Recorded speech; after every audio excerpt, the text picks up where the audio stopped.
Good morning, students. I hope you all are safe and sound at home. So, today we will start our history class, chapter 1, entitled The French Revolution. So, without wasting much time, let us begin our lesson. So, introduction. So, the French Revolution started in 1789. The series of events started by the middle class shaken the upper classes. The people revolted against the cruel regime of monarchy. This revolution put forward the ideas of liberty, fraternity, and equality. So, the French Revolution was started in 1789 and it was mainly started by the middle class and that shaped the upper classes. That means upper class in the sense like the clergy and the nobility. So the people revolted against the cruel regime of monarchy. That means there was a monarchy system. That means the king was ruling and rest of them were following. So the main focus or the main idea of the revolution was of liberty, fraternity and equality. So the revolution began on 14th July 1789 with the storming of the fortress prison, the Bastille. So the name of the prison was the Bastille. The Bastille, the fortress prison, was hated by all it's because it stood for the despotic power of the king. The fortress was demolished. So the Bastille, the fortress prison, was hated by all the people. They did not like there because it was it stood mainly for the despotic power of the king. That's why later on it was demolished. It was completely shattered and destroyed. So let us look at the causes of the French Revolution. So the first cause we have here is the social cause. So the French society during the late 18th century, the the term old regime is usually used to describe the society and institution of France before 1789. The society was divided into three states. So the French society was divided into three states. So what are the states? The first state was the clergy. That means the group of persons involved in church matters. The second state was nobility. That means the persons who had high rank in state administration.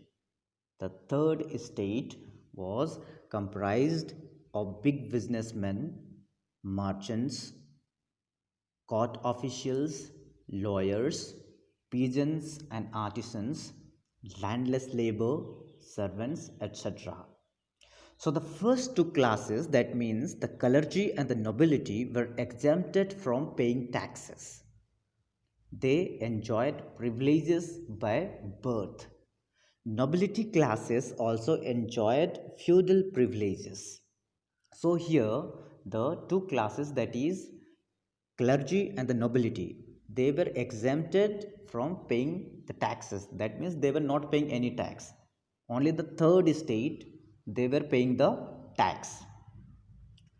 Only the members of the only the members of the third state had to pay taxes to the state. This is clear, okay? Direct tax called tile. Please remember this. So the direct tax was known as tile, and also a number of indirect taxes which were charged on articles of everyday consumption like salt or tobacco. A tax called tithe was also collected by the church from the peasants. Clergy and nobility were 10% of the population but possessed 60% of lands. Third estate was 90% of the population but possessed only 40% of the land. So this is the main cause of the social cause. The second cause we have here is the economic cause. The subsistence crisis. What is this subsistence crisis? So, it is an extreme situation where the basic means of livelihood are endangered. So, the population of France rose from about 23 million in 1715 to 28 million in 1789. This increased the demand for the food grains. However, production could not keep pace with the demand, which ultimately increased the prices of the food grains. Most workers work as laborers in the workshops and they didn't see increase in their wages. Situation became worse whenever drought or hail reduced the harvest. This led to the scarcity of food grains or subsistence crisis, which started occurring frequently during old regime. Okay, so the political cause.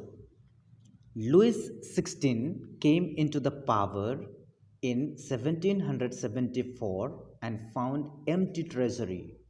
Long years of war had drained the financial resources of France.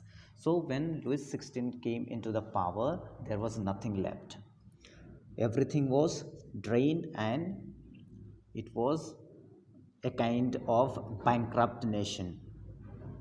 Under Louis XVI, France helped the 13 American colonies to gain their independence from the common enemy, Britain, which added more than a billion livers to a debt that had already risen to more than 2 billion livers.